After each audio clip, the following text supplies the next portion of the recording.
Alrighty, folks, welcome back to the next edition of Swift on Sundays. If you haven't met me before, I am Paul Hudson. I run a site called Hacking with Swift, full of lots of free tutorials about Swift. You can go and check those out on the site, hackingwithswift.com. Clever that. As a reminder, Swift on Sundays is run weekly, every Sunday, between 10 and 12 p.m. California time, or 6 to 8 p.m. UK time. This week, 6 p.m. Other weeks, perhaps 8 p.m. We'll see how it works out. But the goal is that I want to make apps with you live in a screencast. So you can see exactly how I'm building stuff as we go. And sometimes we'll do fresh apps from scratch. Sometimes some folks have asked me to do technique stuff. Some folks have asked me to do apps that span more than 1 week. So we might do, say, 2 or 3 weeks for an app, for example, to do bigger stuff. But just for now, we're still doing one app at a time to get to grips with stuff. There is a code of conduct. I mentioned it last week, and I'll skip over it very quickly again this week. It really comes down to no harassment or abuse by other people. You will get a permanent ban very quickly if you do that in the chat. I haven't got the patience for that behavior, quite frankly. I do insist on 3 fundamental rules, one of which is no feigning surprise. So if someone asks a question that seems simple to you, don't act shocked, because we're all learning things. No well actuallys, so don't try and be technically correct even though it's great fun. If I try and explain something, that's the best solution I can give for this audience. Don't try and say, well actually, and no backseat driving. So if someone asks a question in the chat area, which I am watching carefully on my screen, either help them fully and help their answers, or leave them to ask and I'll try and help them. Don't just shout from the back and hope for the best. None of those things work. Now, we are online, so I have no way of judging how much is going in, how many questions you have, and so forth, unless you specifically say what your questions are. So please ask them very clearly in the chat area, otherwise I ain't going to see them. It's not going to be helpful to me just to find out 20 minutes later you've lost track somewhere. So please do dive in and tell me when you get stuck straight away, and I'll try and correct it. So those are the fundamentals. If you do find these live streams useful, please subscribe to my channel. I have other Swift videos there, including right now my Xcode in 20 seconds series. So have a look at those. They're all very awesome. Anyway, today's task, let's dive right in with the actual job today's hand. We'll make an app from scratch again. We're going to make an app to help folks track the times their friends are in around the world. So if you have a friend in Tokyo, and a friend in Paris, and a friend in Los Angeles, you can add their names, add their time zones, and it will tell you where these people are and what their time is all the time. So it's very easy to track things. It's very useful for people who have like an office where you have multiple international employees or colleagues and so forth. You can track all their times up front in one screen. That's what we're making today. If we can get it all done in an hour or an hour and a half, maybe, we'll see. But to make the project more interesting, we're going to use the coordinator pattern introduced by Suresh Kanlu. And honestly, this app is simple enough that I wouldn't necessarily choose coordinators. It's that simple. However, as you'll see later on, using coordinators here introduces an interesting problem. So I think it makes for an interesting problem for coordinators to solve, and how I'd work around that. So not only will you see how to use coordinators, but you'll see some of the more challenging aspects of it and how we work around that. What we're going to do is we're going to implement this thing as a before and after. So I'm going to go ahead and do this code without coordinators to begin with. And you'll see how the app builds up and builds up and builds up. And then we'll say, okay, at this point, let's introduce coordinators. And I'll rip out the old code and put coordinators in, which should mean you get a really clear before and after, how the code looked and how it looks after coordinators. And I think that'll work better for a lot of folks, because most of you have projects already that may not have coordinators built into them, and you want to migrate to those.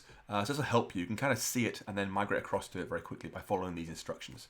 But again, it's a very simple app. I wouldn't necessarily use coordinators here, but at least gives you the idea for the future.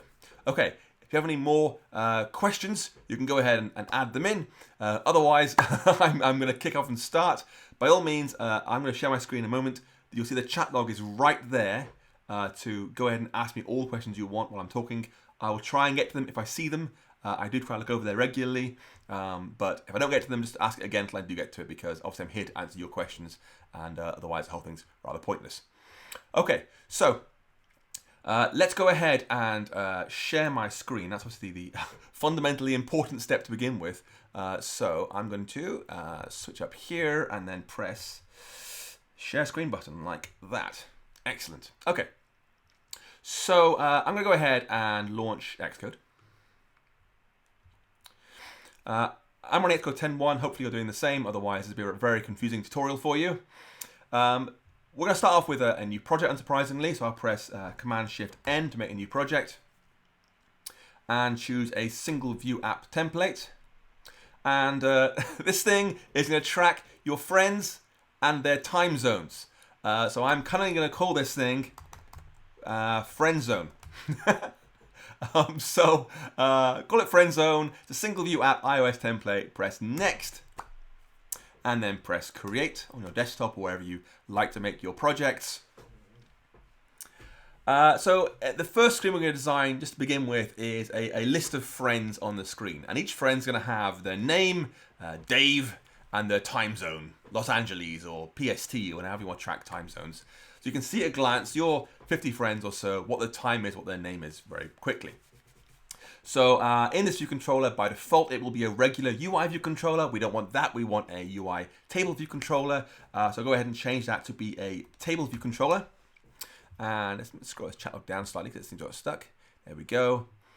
A question already. Hey, Paul, I got to attend App Builders April. I don't know. I have no idea. I'll find out, I guess, in a few weeks. Anyway, so I've changed it to be a UI table view controller, and I'm going to go to the storyboard. And in here, I'm going to go ahead and delete this current view controller. It's a regular big blank empty thing. Scrap that. In its place, I'm going to add a table view controller in the storyboard. Bada boom, bada bing, like that. And this thing needs to have the same class, so it's going to be a class view controller. And I nearly always give my view controllers the same storyboard ID as they have for their class. So I'll paste that directly into there and the storyboard ID. So it's called view controller, class view controller, storyboard ID view controller. It's a regular view controller like that. Now this thing needs to be shown on the screen when we launch our app. So I'll go ahead and choose Editor, Embed in, Navigation Controller. And then, if it makes the window a little bit bigger, there we go. Then with the nav controller selected, I'll go to the Properties and choose Is Initial View Controller, like that. So at a glance, you can see the view controller, and that'll show on the screen to begin with. On this first screen, we're going to have the friends' names on the left and their times on the right. 9 a.m., 3 p.m., whatever it is right now in the time zone. I'm going to select our current prototype cell. It has a style custom by default. And I'm going to change custom to be right detail. So on the left will be one thing, on the right another thing. In this case, left will be the name, right will be the time, and so forth. I'm also going to give this thing an accessory of a disclosure indicator. A little right-facing arrow telling folks you can tap on this to see more information. We also give this an identifier. I'm just going to call this thing cell because I'm usually quite lazy in that respect. And that's pretty much it, right? That's our entire initial view controller done. We've got our screen here with the left and right thing and cells. That's it for this view controller design. So we're going to go ahead and start using that thing. So in our view controller, like I said, there's going to be an array of friends with a name and time zone. That is a custom type. It's going to be a struct all by itself, which will be codable. So in Xcode, I'll press Command-N, make a new file, choose Swift file, then name this thing friend.swift. So a friend. And this is going to be a struct, like I said, struct friend. It's going to be codable, so we can read and write it from disk using JSON. And it has two properties. Name of the friend and the time zone the friend is in. So I'll say var name is going to be just new friend. And the time zone is going to be timezone.current, whatever time zone we are personally in. Because by default, most friends are in the time zone or one vaguely near to it. You know, Europeans have a lot of European friends and similar, Americans have a lot of American friends across similar time zones. So it'll start in a similar time zone to us. That's our entire friend struct done. So we can go ahead and make that an array of those things in our main view controller. So in view controller Swift, I'll say in here, var friends is an array of friend structs, like that. And we're going to use that array of friend structs for all the table view data source methods in our view controller. How many rows there are, what each row contains, and similar. So below view did load, I'm going to say number of rows in, number of rows. There we go, number of rows. There we go. In section, how many rows are there? Well, exactly how many friends there are, effectively. So I'm going to say return friends.count. That. Friends.count. Yep, good. And then for cell for row at, I'm going to go ahead and say dequeue a cell, get the right friend, and put that information into the cell. We'll do some more work on this later on, but it's enough to get it started with. So we'll have cell for row at. Explain why I'm using a class.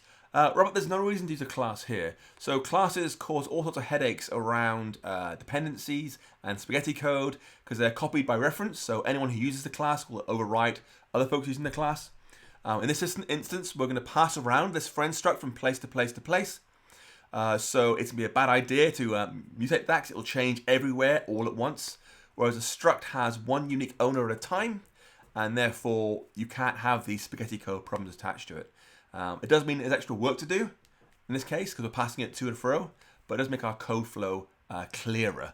It doesn't just change by surprise under our feet. So broadly speaking, data model stuff should be structs. Not always, just mostly. Cell for row at. We're going to go ahead and dequeue a cell. So we'll say let cell equals table view dot dequeue cell with identifier, which is cell, because I'm being lazy. Index path is our index path. We can then read out the friend at that index path by saying let friend equals, let's scroll down a little bit, there we go. Let friend equals friends index path dot row. Pull out the friend for that row, and we're going to say cell.textLabel.text equals friend.name. And the detailed text, in this case the right-hand text in the cell, .text, is going to just be friend.timezone.identifier. Now, time zones are weird things. They're bizarre things, and honestly, the less you futz with them, the happier your life will be. So there are a number of ways of storing time zones, and we kind of think of them as like, GMT, CET, EST, PDT, and similar, but the standard time zone identifier uses, if you look at the code completion, uses geopolitical region identifiers. That's how they're stored. If you write a time zone out to disk, it will write a geopolitical region, something like Americas / Chicago, or Asia / Tokyo, or something like that. And that's a standard way of storing identifiers because they're very complicated beasts. Places like Indiana in the US have, on a city or state level, changed the daylight savings time over time. And so when you see the list of time zone identifiers, there's long, it's confusing in places, but just don't try and make it better. You can't make it better. It's a mess because it's just historical mess. Just do what Apple does and give them all to the user and let them choose for themselves which one makes most sense for them, because users know what they're doing. Anyway, but now we'll show the identifier. So it'll say something like America / Los Angeles, something like that. Show the identifier in the text label, and then send back that cell. Okay, brilliant. Now we do need a little bit of code to load and save users from disk when the app launches and when something interesting changes.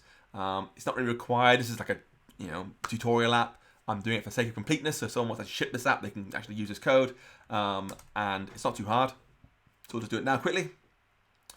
First is a method called load data, which will... yes, fair point, Josh Adams, I agree with that, but it's fine for here. Load data, we're going to go ahead and use user defaults, because we're not storing much data. Remember, user defaults is loaded when your app starts. So if you're storing lots of data in user defaults, enough that it takes a while to load, it will slow down your app launch, which will annoy users. And if it's really bad, Watchdog, the iOS system, will actually kill your app. So don't do that. Here, though, it's fine because we're not storing that much data, right? Maybe a few K at most for a lot of friends and a lot of time zones. Here, it's fine, though. So we get user defaults. And I'm going to go ahead and pull from that whatever's stored in our friends key, which will be some data, some encoded JSON data. So I'll do guard let save data. Lucas Dos Santos asks, Why isn't Xcode showing warnings and errors in real time? I've turned them off because it annoys me when I'm doing videos. I'm explaining something to somebody and it'll say errors all over the place, and it winds me up and it gets confusing on the screen. It distracts readers and users. So I do try and chill out a little bit on that front and turn that off. So live warnings is turned off just because I like it that way for doing videos. Anyway, save data is going to be defaults lowercase. How can you disable real-time warnings? You go to the Xcode menu and choose Preferences, and then I think, is it General? There you are, Show Live Issues. Just uncheck that box there, and all those red things go away temporarily. If you're learning, don't do it. But if you know what you're doing, turn it off for now. Anyway, right. So we've got our defaults. We now read from that some data, add a key. So I'm going to say data for key, and this key is just called friends. And if we cannot find that, then fine. I don't actually care. Couldn't find the data. Doesn't matter, right? If we could find it, though, it means we've got some saved data to work with. So we want to decode that from JSON to an array of friends. So I'm going to say let decoder equals JSON decoder. And we're going to decode that data to an array of friends by saying guard let save friends equals try question mark decoder.decode. The type is going to be array of friend dot self, and the data is going to be save data. And if that fails, I'll just do return. We've failed to decode it somehow. That really shouldn't happen, but it's vaguely feasible to happen. So I wouldn't put a fatal error in there. You don't want something else saying, oops, there's a corrupted error or something like that. But anyway. So if at this point we've got saved data and we've decoded to save friends, now we want to put that into our friends array. So we can say friends equals saved friends, like that. So that's our entire load data method. As for save data, this is effectively the opposite thing. So I'll do func save data. The default equals user defaults dot standard. Oops, there's a new line. Let encoder equals JSON encoder. And this time we'll encode it up. So we'll say guard let save data equals try question mark encoder.encode friends. If that fails, I would use a fatal error here because this shouldn't ever fail, quite frankly. We shouldn't always be able to encode our stuff. So I'll say fatal error, unable to encode friends data. Should never happen, but there you go. And finally, we'll do defaults.set save data for key friends. Okay, so we now have an array of friends with our friends struct, a load data method, and a save data method. And when the app launches, we want to go ahead and call load data, get things moving, and then add a little bar button item so folks know how to actually add friends to their screen. So I'm going to scroll up and find view did load. Here we go. And then here, I want to go ahead and call load data, get our stuff from user defaults. Again, don't store too much in there, but this kind of that level issue is perfectly fine. I got a title of my navigation controller. I'll say friend zone. And we'll add a button here that will go ahead and add a friend to our friends array. So you can go ahead and configure stuff. So I'll say navigation item dot right bar button item equals UI bar button item. And we're going to choose the bar button system item option with the option .add. So we get a nice sort of plus or the word add depending on your language you have. Target will be self and select will be hash selector add friend. A new method we haven't written yet. That. Of course, we've got to write that method, otherwise it will complain when I press Command B. So I'll scroll down and I'm going to say in here a new method at Object-C func add friend. It's got to be at Object-C because we're using target action. That button can only call Objective-C methods, so we've got to use at Object-C for this method here. I'll say let friend equals a new friend. Friends.append that friend. We want to insert that into our table view. so the table view remains in sync with the array. Question from Virangelatia, what are hash selectors? That is a Swift compiler directive saying, please find this method and verify exists. It's a method pointer effectively saying this method exists somewhere on this type. It's a way for the Swift compiler to find it ahead of time, which is quite nice. Question from Kazra, asking where to put the key friend. Yes, so yeah, in that case, if for standard things like that, I would put it somewhere else, like a class called constants, probably not a class, but a struct. Just somewhere else. You know, in this case, it's a dummy project. I don't mind putting the word friends in there directly, but it's fine here. Anyway, we've got a friends array. We're going to insert that into our table view as well, so it stays in sync with the array. So I'll say table view dot insert rows at.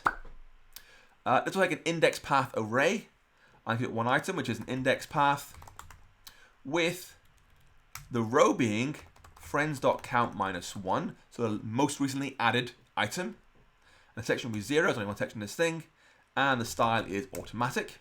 There we go. And finally call save data, because we added a friend. So, let's try running this. See if it's actually going to work. Press build for the first time. Yep, look at that. All typing, all build correctly. Hurrah. I'll press Command R, and then realize I've used the iPhone XR simulator by accident, which is completely broken in Xcode 10.1. Yay.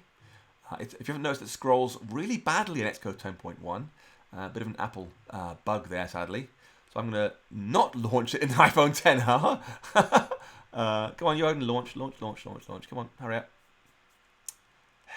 There we go. And then kill it. And try again with the XS instead, which is significantly faster. The iPhone scrolling bug only affects the XR sim, not the XS. So do not use the XR sim for the time being. If you're running Xcode 10.2 or I guess 11, whatever comes in a few months, that bug will hopefully go away. But for now, it's broken. Anyway, let's launch a XS. Boom, there we go. Oh, lots of users. I should really reset my sim, shouldn't I? Let's reset the simulator. Reset. And try that again. Come on. Come on. Oh, it's so slow. If it's slow, you get terrible, terrible dad jokes, which, trust me, you don't want.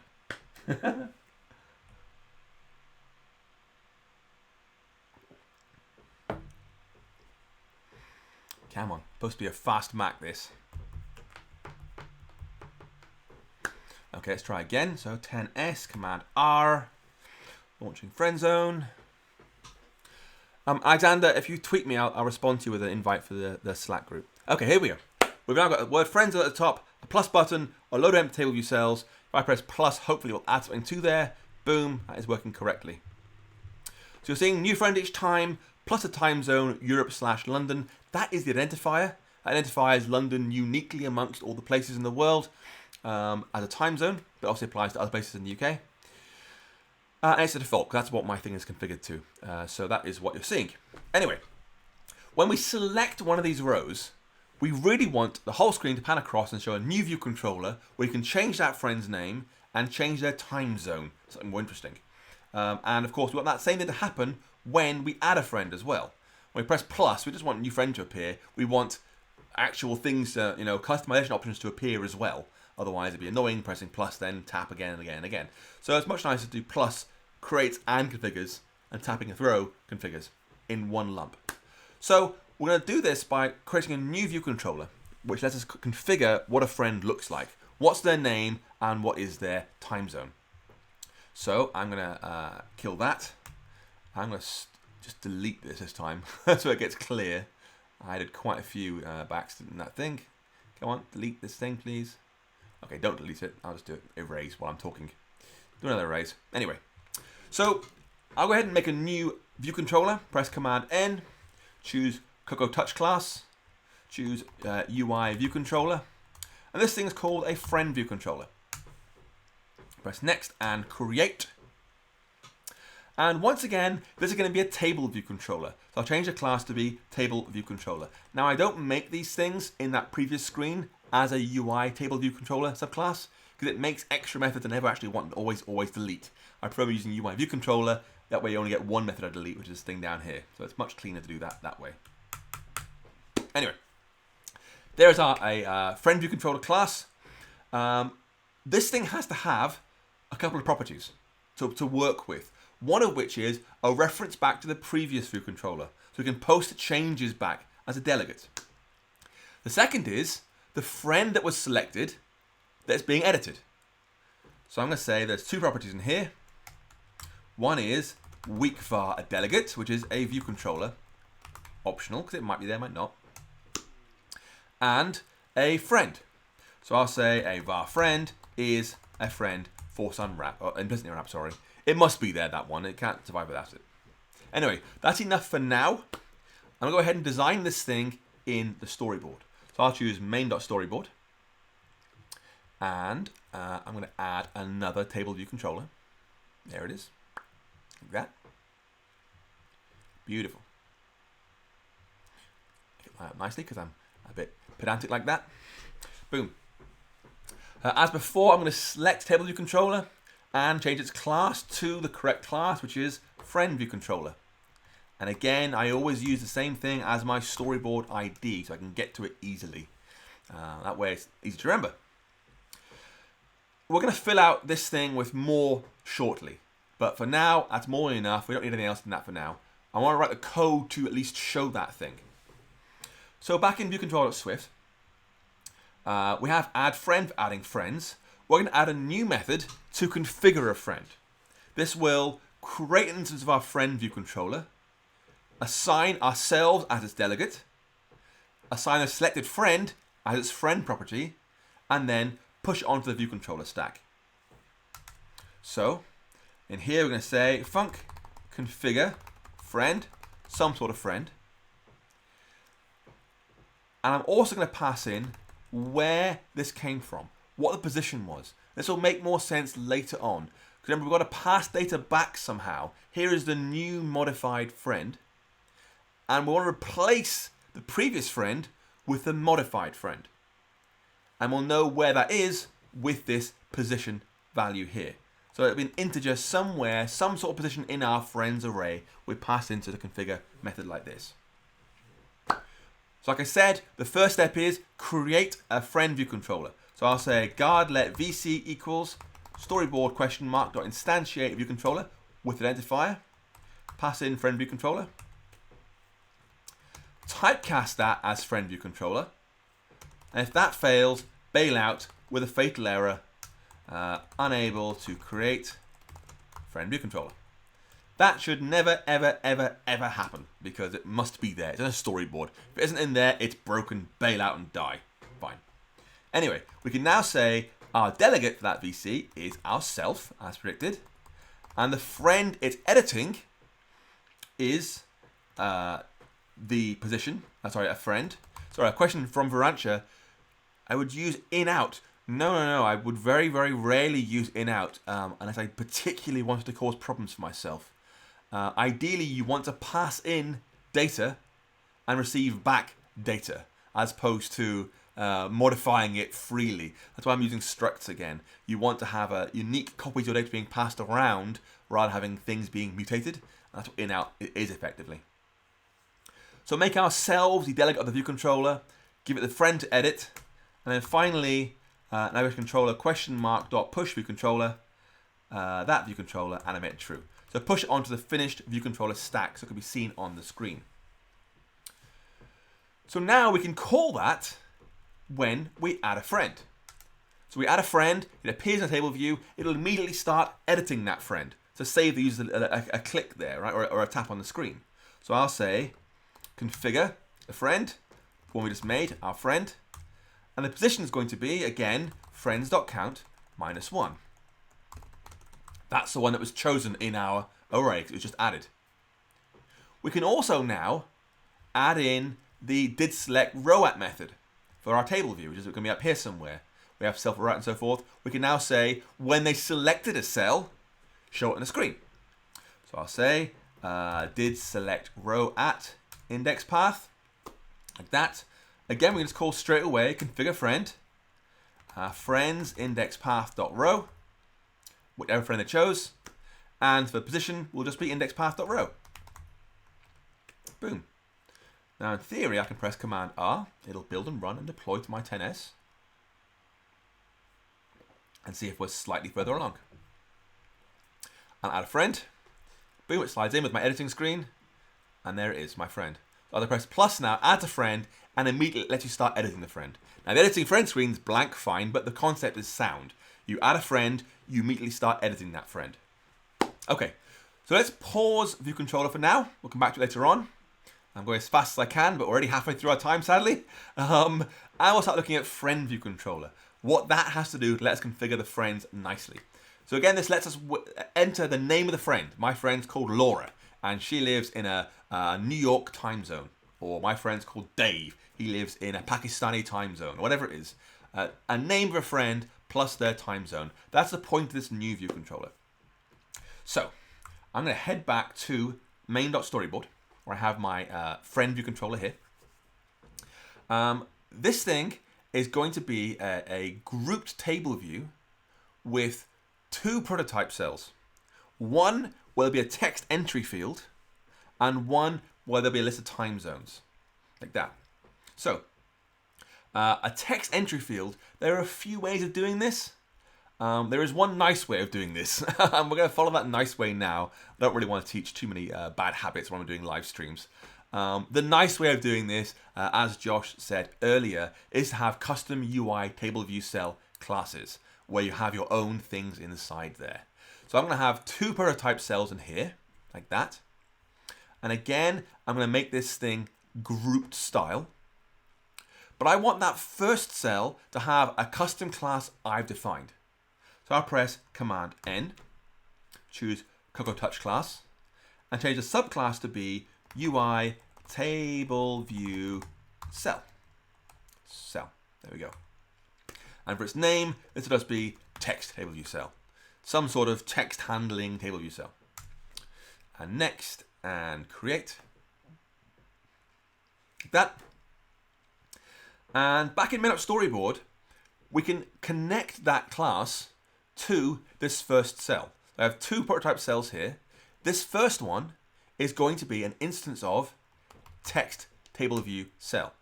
So it'll have access to anything inside that class. The other one is going to be not a custom style, but I think probably a subtitle. Yeah, like that. That way we can show something like America/Chicago and then subtitle GMT minus, ooh, crikey, 6? 6, I guess. Probably 6 or 5. Let's say 6. Anyway, I'll edit this later. It wasn't a live stream. So we have a custom one for the top. We'll have a text field in a second, and a subtitle one in the bottom for all the time zones. And it's a grouped style thing, so we can show a nice separation between the entry of names and the time zone selection beneath. So we're going to make some changes to the way our text view cell thing works. It needs quite a bit of customization here, because by default, if I select it, that's our text table view cell here, you'll see things like it can be selected, which makes no sense. We don't want people to select this cell. They want to select the thing inside the cell, not the cell itself. So we'll set that to be none, so you don't get a grey thing when you tap on that cell. Similarly, we want to have something inside there you can select, which will also be a text field, somewhere the users can enter the name of their friend. So I'll go to Library, look for Text, drag out a text field into the box, and then I'm going to control drag from this text field up to its content view, hold down Shift to get multiple constraints at the same time, and choose leading, top, trailing, and bottom at the same time. So we get 4 constraints, pinning it to all 4 edges of its content view. Andy Warwick saying, pros or cons of segues versus manually presenting VCs, given I'm using storyboards. I almost never use segues. In fact, I never use segues, like never use segues. I can't think of the last time I actually used them when I wasn't just teaching segues. I find them so very annoying as a way of hard coding your application flow directly into your storyboard, and I cannot think of why I would ever want that to happen. I'd rather decide my flow dynamically in my coordinates, as we'll see if we're lucky, if we get to it, as fast as I can go in this talk. This one's likely to run more than an hour, I feel, because there's only 20 minutes to go in the hour. This could be like 90 minutes easily, I think. Anyway, Let's whiz onwards. We got a text field pinned to all edges.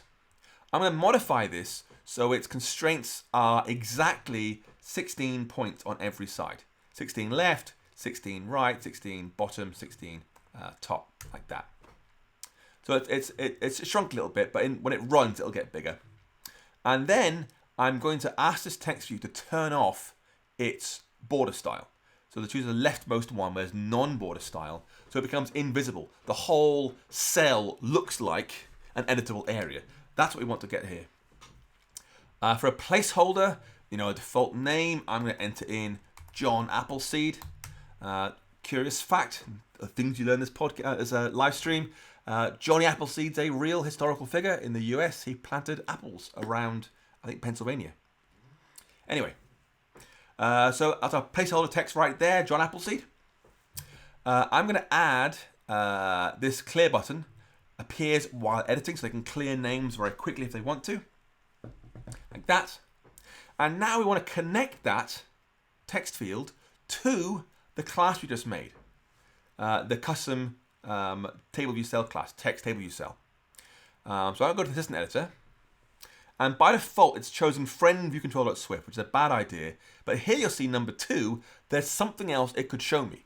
We press left chevron there, we get the alternative, and now it's showing us correctly text table view cell. So I can control drag from that thing down into my cell class to make an outlet for this thing. And I'll call it text field. Boom. Connect. Boom. So now that text field is able to talk to its class. We can reference it from that class when we have it, which is very nice. The second thing I want to do is when this text field changes, I want to notify our view controller. So in the other assistant area, friend view controller.swift, I'm going to right-click on control drag on text field, and pull it out into my view controller to make an action. And I'm going to call this thing name changed. And I want to look for here a particular thing. Not editing did end, I want editing changed. So as they're typing, I'm reading that every single time as it's happening. And for a type, make our lives easier, we're going to use UI text field. Give me the actual text field that sent this message every time. And press connect. Boom. As we type into that text field, it will call the view controller, name changed, every single time we type a letter. That's really convenient to do. And the second cell is just for handling the time zones. It'll have, Los Angeles, America, Los Angeles, GMT -8 or something like that, right? So that's what it's going to do. Subtitles fine for that. There's no point running yet because nothing's actually changed. We haven't got any code to show this yet. So the next step is to make this view controller actually show some time zones. So I'll switch back to the standard editor. Choose friend view controller Swift. And in here, we're going to add 2 properties. One is an array of time zones, all carefully organized, ready to work on the thing, because you have to get these from the system carefully. The second thing is the index of the time zone that's currently selected. So first I'll say var time zones equals an array of time zone, like that. And secondly, var selected time zone is 0. Just start like at the first one. We don't really care which one it is to begin with. And now inside view did load, we've got to get all the system's time zones. And there are many of these things, because again, time zones are complicated. Don't try and outsmart time zones. Especially Apple, they know time zones. So let them do their magic. We're going to go ahead and ask the system for all its time zone identifiers and then show them in our array.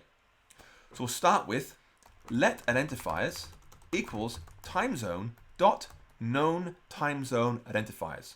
These are all the ones the system understands already. I'm going to say for identifier in identifiers. And now we're going to create a time zone instance from these identifiers. It'll have a string, America / Los Angeles. We're going to make an actual time zone instance from that we can then display and work with, because time zones the actual time zone object have useful things. Like, for example, how far away from GMT are you? Which we want to show. We want to say GMT -9, GMT +3, and similar. So I'm going to say if let time zone equals, oops, let's get that down here, a time zone with the identifier we have passed in. So if this was successfully made into a time zone, we're going to append that to our array. Like that. Oops, time zones. There we go. Append that to our array. And once that's done, time zones, the array, will have every time zone the system knows about. Every single one. But we want to sort it so they come in a sensible order. And we're going to apply a double sort. Firstly, get these things organized by westernmost through to easternmost. So it'll start at like, GMT minus something crazy like, I think 13 or 14 is the most western, all the way through to like plus 13 or 14 on the other side. And also by name. Because some places, in fact many places, have multiple time zones with the same offset. For example, GMT is used in, I think, Portugal or parts of Africa, for example, use the same time zone, GMT, but they don't call it GMT necessarily, they'll call it something else maybe. But we need to have it as multiple places organized by time zone first, offset from GMT, and then region name. So it'll sort Africa before Europe and similar. So double sort here. We can call time zones dot sort with a custom closure. First, we'll get the difference between the first time zone and GMT. So we'll say let our difference equals $0, the first time zone, dot seconds from GMT for some date. And to save a bit of time here, I'm going to make a new date ahead of time. I'll say net now equals date. And we'll reuse that date again and again and again and again, rather than making a new date 1,000 times in our sort. So we'll have it here. We'll just do now. And then, a bit of space, let other difference equals $1, dot seconds from GMT for now. So how far is the first one from GMT? How far is the second one from GMT? If our difference is identical to the other difference, so it's the same time zone, we want to sort it by name. To put, say, London before Portugal. So if it is the same, we're going to do return $0 dot identifier, which will be Europe/London, is less than $1 dot identifier, which will be Europe/Portugal. Who knows what? Lisbon, I don't know. Otherwise, if they're different, fine, we can just do return our difference is less than other difference. Just do a straight integer compare in that one, so that earlier time zones appear first. And once the sort completes, we're going to go ahead and update the selected time zone property to be whatever the friend's time zone was. We have to find that in the array and then assign it back to set a time zone. So I'll say set a time zone equals time zones dot index of friend dot time zone. If that fails for some reason, if they've got a bizarre time zone, nil coalescing 0. So it has a default value of 0 if they couldn't find their time zone. So now we have this array of time zones, all beautifully organized. It won't bubble sort them. Swift actually uses two different kinds of sorts in order to get the most efficient kind of sorting to answer Varanchi's question. But yes, it will do it every time you go to this table view. So you could, if you wanted to, put that somewhere else and hive it away into a reusable time zone manager struct or class. That's fine. Andy Warwick. Andy's asking, wouldn't we lazy be better? Well, not really, no, because it's got to happen to show us view controller. So making it lazy wouldn't save us any time. This view controller has to show every time zone inside it. So it has to have them up front, lazy or otherwise, it has to be there. Varanchi's suggestion of putting it, well, half suggestion of putting it somewhere else is accurate. You could hide this off, do it once, and make a reusable array of time zones. It would be quite nice, actually. But, you know, what you'll find is this is lightning fast. So I wouldn't worry too much at this point. You know, premature optimization, all that kind of thing. Anyway, we now have an array of time zones. We want to use that for our data source methods. So I'm going to go ahead and make some code down here. First up, number of sections. This defaults to 1 in table view controllers. We want 2. Because the first one is going to be name your person, name your friend. And the second one is going to be all the time zones. So there are 2 sections here. Second one is number of rows in section. And here, if we're in section 0, the top one, there'll be 1 row, name your friend. Otherwise, there will be timezones.count rows. So I'll say, if section is 0, return 1, else return timezones.count. So we get the right number of rows depending on our section.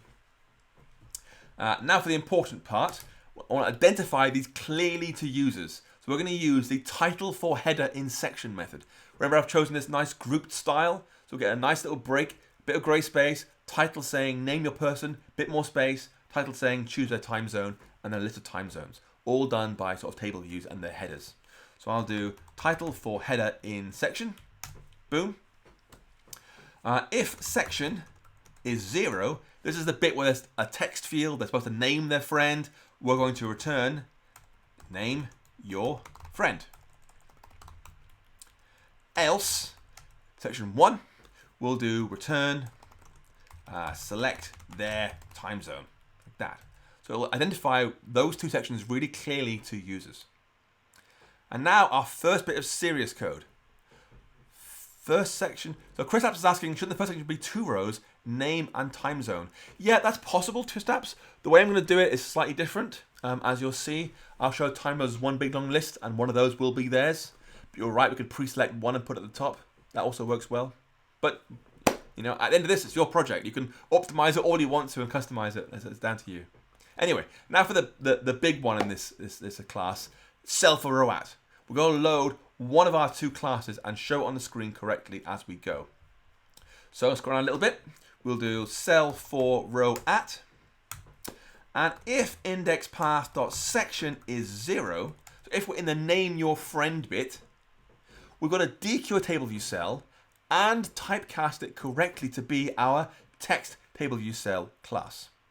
So I'll say guard let cell equals table view dot dequeue reusable cell with identifier name, and it's going to be called index path.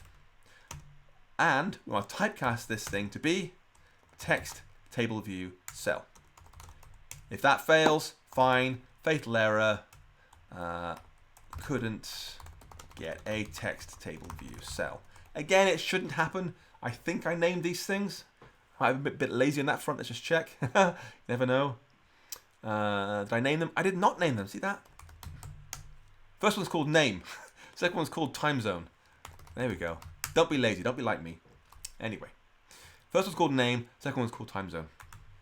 So back in the code again, we're going to dequeue that cell name, typecast our custom types. We can start modifying it and then send it back.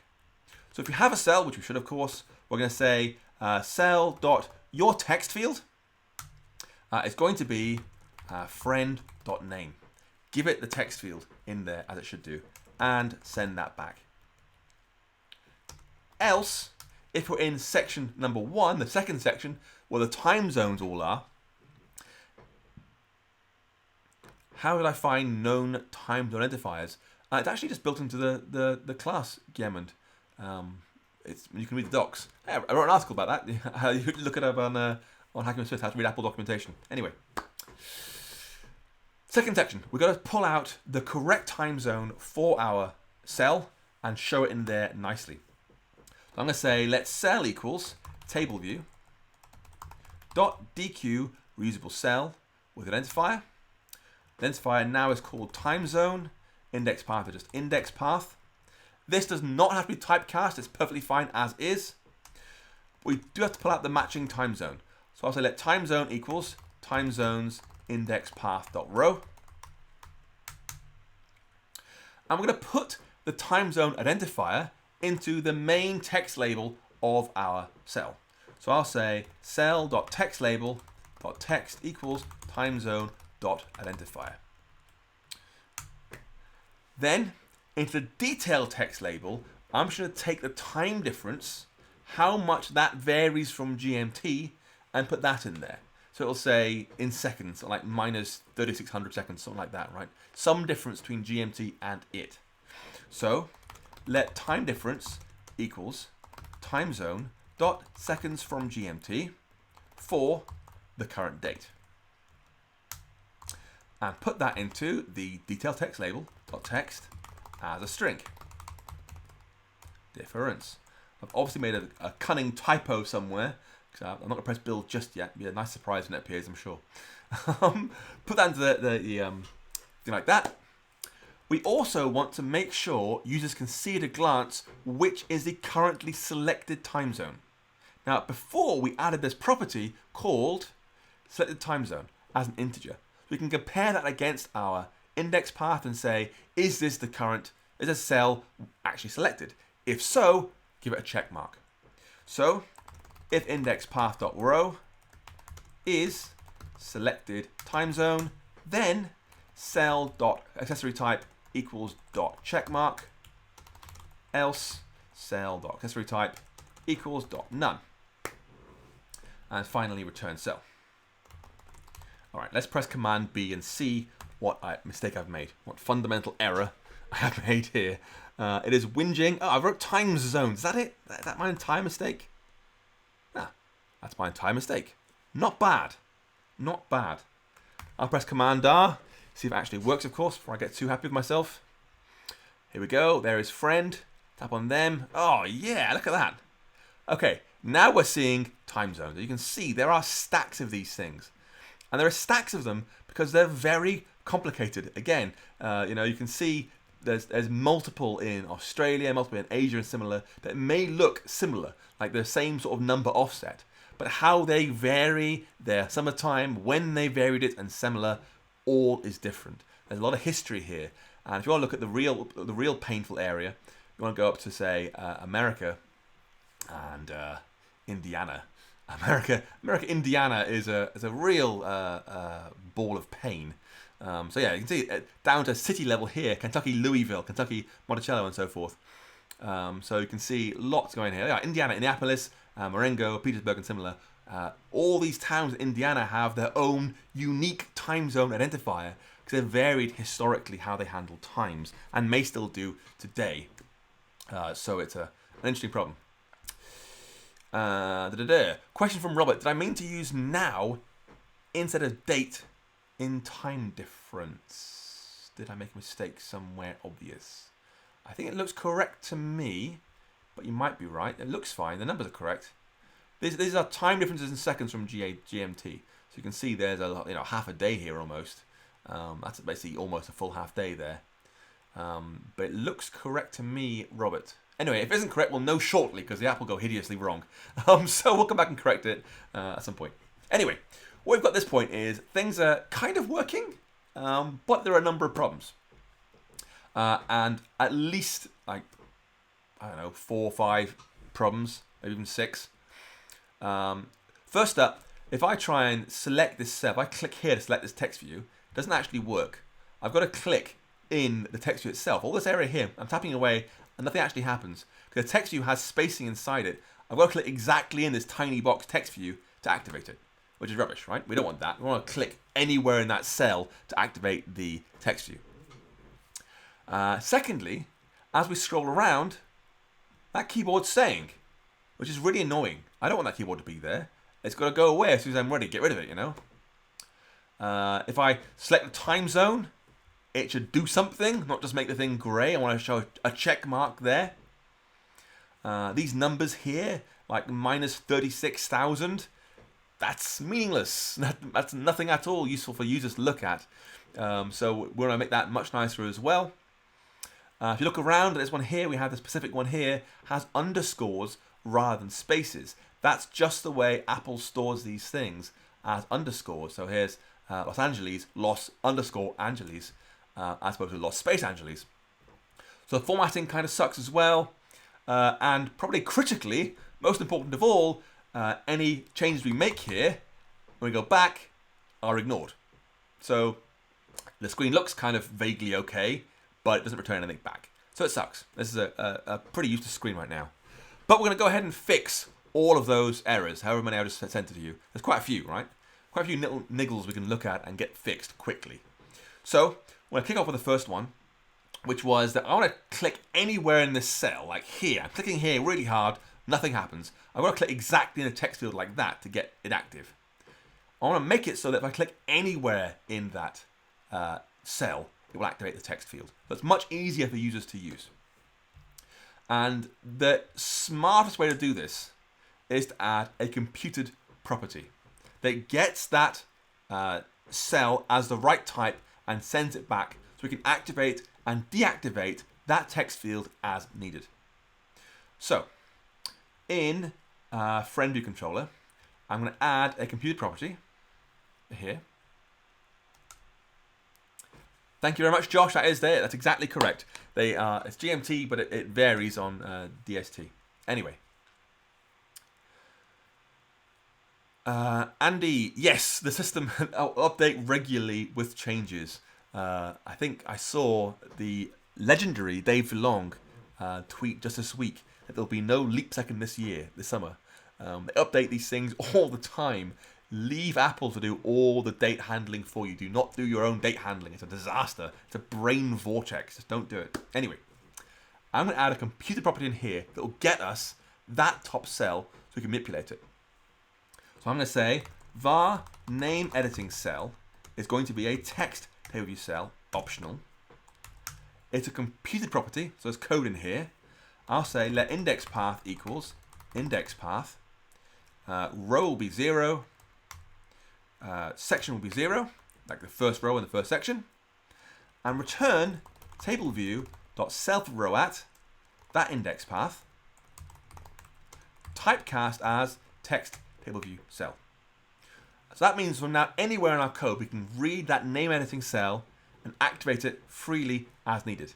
And we'll do that in 2 very small new methods. We're going to add func start editing name.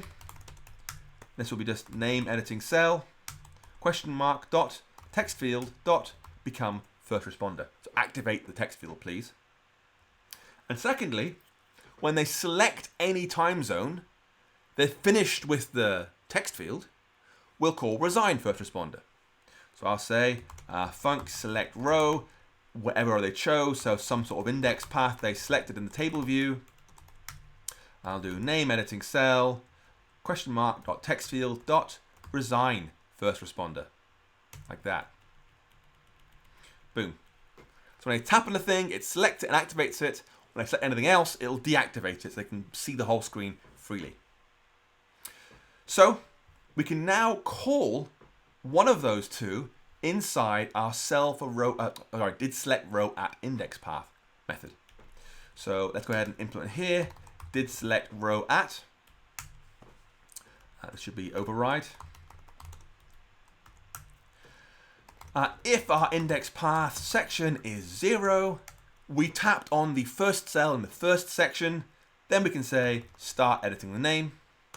Otherwise, we'll just call select row at index path and pass in the index path they chose. And that should be the first problem solved. I'll press Command R, build and run.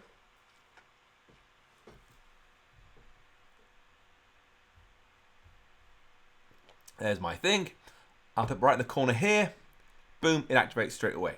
So now, fat-fingered folks like me who aren't too precise can tap anywhere in that cell to activate the text field. It's a much, much nicer way of working. Second problem is that as we're here editing stuff with our keyboard showing, like this, as I am scrolling around, I want this thing to go away. It makes no sense for when I've scrolled off down here to hide a third or more of the screen with the keyboard. This is a 10S simulator. It's quite a tall screen. On an SE, an iPhone SE, this will take up most of the screen. It'll look pretty ugly. So we can fix that really easily. If we go to main.storyboard and choose our table view, there are lots of options down here. And what I want to look at down here is keyboard do not dismiss. Change that to be dismiss on drag. So as soon as you scroll that table view in any direction, it will dismiss the keyboard straight away, which is a much, much nicer way of working. Press Command R again, and let's make sure it all works nicely. So I'll choose this friend here. Let's choose a thing. There's a keyboard. I'll scroll slightly, and bang, it's gone. So it means as we scroll, the whole thing clears up to make more space, which is a much, much nicer way of working. Third problem. When you select a time zone, it should be selected. You want to see it checked on the screen so you can see something actually happened. Now we have this very helpful select row method, which is triggered whenever a row is selected in the second section, section 1. And we're going to use this to add a check mark to one cell. But of course, we must also uncheck any previous cell because it's changing. We don't want, multiple times unselected. That'd be a disaster. So what we're going to do is we're going to say for cell in table view dot visible cells, show me all the cells that are currently visible on the screen. We're going to say cell dot accessory type equals dot none. Uncheck it. Now update our selected time zone property to be whatever one they just chose, so we can track it more easily. And update our friend's time zone, the one in our struct that was passed in, to be whatever time zones matches that in our array. So we'll do index_path.row inside the time zones array. And now we want to check the one they chose. So I'll say let selected equals table view dot self row at that index path, like that, and do selected dot accessory type equals dot checkmark. Give it a check mark. And finally, I'm going to deselect the row. So it'll flash in gray, check the thing, and then fade away again. They've made their selection. So we'll do table view dot deselect row at the index path animated true. Command R. Let's build and run that to see how it looks. I'll choose new friend. I'll choose America. There we go. Look at that. You got a little grey flash and a nice blue check mark that moves around correctly as it's being shown, which is much, much nicer. Our fourth problem was we're seeing numbers here, like minus 36,000, which is a useless number. That means nothing to anybody. We don't want that on the screen. We want nice formatted numbers. This thing's 7 hours behind. This is 5.5 hours ahead, or whatever. We want nice formatted numbers so it's clear at a glance which time zone this person actually belongs to. To do that, we're going to modify, we could do it a number of ways, but one nice way of doing it is to modify int with an extension to say that we have an extend integer to have a time string method. Now we could add it as a method in this view controller. That isn't great because in this particular app, having the ability to convert from seconds to a time zone format would look nice in a number of places. So using that globally for all integers is a good idea. Andy Warwick, assume user typical cells there. Once cell screen flushed, use a check mark. Yes, correct. Andy, that's correct, yes. Zan, yes, visible cells wouldn't catch it. We wouldn't need to because it would scroll back onto the screen and would have its own. When you come onto the screen, it checks here, are you currently selected time zone or not, and updates it. I mean, you could put this in will display cell at index path just to be absolutely sure if you're worried about problems because it's feasible. It could kind of go slightly off screen, but not enough to be reused. And no. But yeah, if you put it in will display to be absolutely sure, it's probably a good idea. Anyway, we're going to extend integer to have a time string method that will take an integer and convert it to an hours and minutes structure. So I'll press Command N, choose Swift file, and I'm going to call this thing int-timeformatting.swift. There we go. And we're going to make an extension integer that adds a time string method that returns a string, formatted nicely. So I'll do extension int func time string returns a string. And there are a number of ways of getting hours and minutes and seconds or similar from an integer. There's the do-it-yourself way, there's the slightly smarter way. Unsurprisingly, I'm going to do it the slightly smarter way because I'm lazy, but also Apple's really good at this, so let Apple do it for you, it's great. I'm going to say let formatter equals a date formatter. Formatter.allowed, oops, oh no, it's gone wrong. Allowed units. Why are you complaining at me, you horrible thing? Oh, sorry, date components formatter. Sorry, date components formatter. There we go. Allowed units equals .hour and .minute. I don't think He says, hopefully. I don't think there are any time zones that use seconds. I believe it's hour and minutes only. So we'll get 5 hours behind, or in case of India, 5.5 hours ahead. We also want to give this a style for the units. Now, there are a number of styles you can give formatters. And they're all explained nicely. The one we want here is called positional. And if you look at the help for this, the quick help, it does say explicitly most commonly used for time values where hour and minute are used, separated by colons. If you want things like, just the hours like this, it's a really nice way of doing that is positional, like that. So we've configured our formatter. Now we're going to give it a time interval to work with and return that back. So I'll say let formatted string equals formatter dot string from.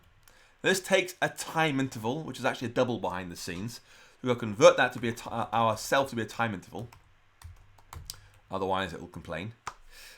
And if that fails, because it can in theory fail, we'll pass back just 0. There was no time difference, whatever. And then return that back. Formatted, string. There we go. So I'll pass back a nicely formatted string from an integer. Back in friend view controller, we have this code here on line 88. We just take a string form of our current integer, time difference, and put that directly in there. That's going to go away. Instead, we'll just say time difference dot time string. Press Command R now. We should get some nice formatting. Well, nicer formatting anyway. I'll choose the first one. And there we go. So -11, -10, -9.5. We get through to Africa here. We're hitting 0, 0, 0, 0, 0. This is all on GMT or similar. And then 1 and 2 and so forth. This is better. It's better, but it still kind of sucks. The positive ones like Berlin, we usually write plus rather than just having 1. We want GMT plus 1 or GMT minus whatever. And just having 0, quite frankly, looks weird. Whatever that was up here somewhere. Down here. There we go. These arrows just look weird, right? It should just say GMT or similar. So we're going to modify this method a little bit, our time string, to be slightly better. We're going to say in here, rather than returning it directly, we'll say if the formatted string is exactly equal to 0, so it is just GMT, we will return GMT. Else, if this thing is negative, formatted string dot has prefix minus, we will return GMT minus formatted string. And else, we're going to say return GMT plus formatted string. Question from Manuel. We will alloc a date. Yes, we will. You're absolutely right. This is another instance of, sorry, the question was, will we alloc a new date components format for each cell? Yes, we will. Yes, we absolutely will. This is another instance of premature optimization. This is likely to not be a good thing. We will factor this out more neatly later on. But to begin with, until it proves to be a problem, I wouldn't worry too much about it. There are some things aren't great, particularly date formatters. They have to handle calendars. And it's possible date component formatters do the same thing and creates calendar behind the scenes. I'm not sure, but I suspect it doesn't. Anyway, there are some things where making them regularly is very, very bad. We don't want that at all. Yes, we don't want GMT minus, we want GMT. Thank you very much, Andy Warwick, for the question. Okay, so this, I think, will make the whole thing look better. Let's find out again. Press Command R to build and run. I'll choose the top one. There we go, GMT minus 11. Scroll down. Yep, just GMT and plus 1. So that's looking much nicer already. Okay, the next problem, we're on fifth now, I think fifth problem, was that we use underscores rather than spaces. That is trivial to solve in friend view controller. We have identifier here. We'll just do replacing occurrences of underscore with space. That's it. That solves that problem neatly. Super fast.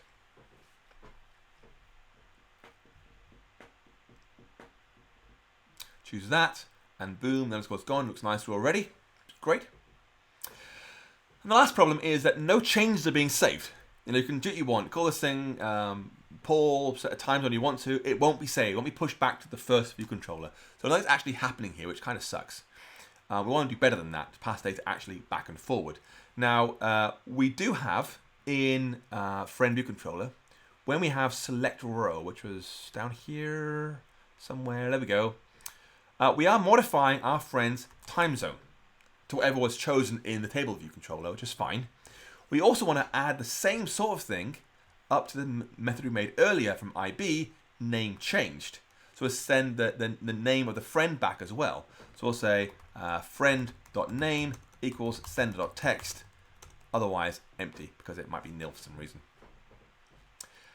But that doesn't mean anything's posted back still. We're modifying our local struct. We aren't sending it back. Now, as someone asked earlier, we could have used classes here, in which case this would have modified the original friend in the original array, but it means that data's changing underneath your feet by surprise. Using structs here stops that from happening. We've got to post our change back to the original view controller when we're ready and not before.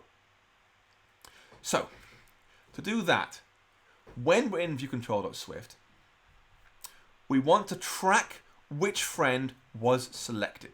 So we have this method called configure friend down here. It has this whole position integer coming in. This friend number 5 was chosen, or friend number 0 was chosen, and so forth. We want to track which one was chosen.